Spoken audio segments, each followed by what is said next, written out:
Hi, I'm back, and last week I showed you guys in the Tuesday Tips video how to get the perfect crumb coat on your cake, and quite a lot of you wanted to know how we at Crumbs Doilies get the raspberry goo on the outside of our raspberry ripple cake.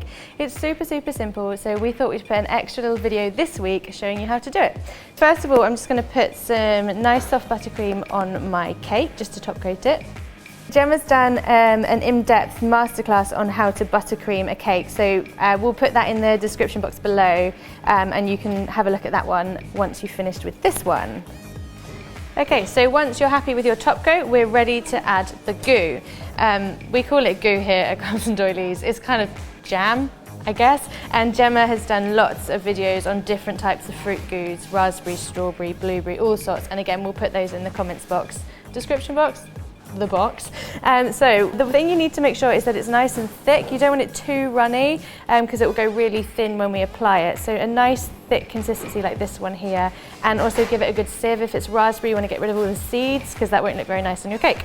Right, so I'm going to use this little offset palette knife, and I'm just going to pick up a little piece of goo like this, and I'm going to put it on the cake.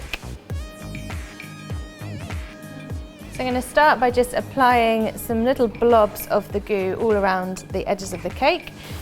And once they're kind of evenly spaced all around the edge, we're going to swap to our cake smoother and we're going to smooth it all out.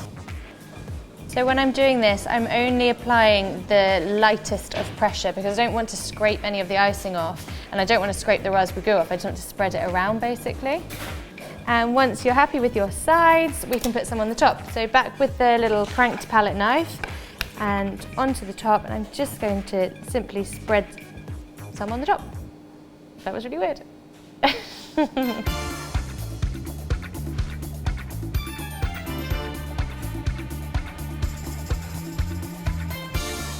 Done! That was it. That's super easy, and hopefully you guys give it a go.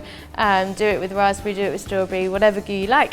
And the gang here will be back next Tuesday, because this was a sneaky one, with a Tuesday tip. I think it might be how to make your own nut butter, which is super exciting, and Gemma will see you on Thursday.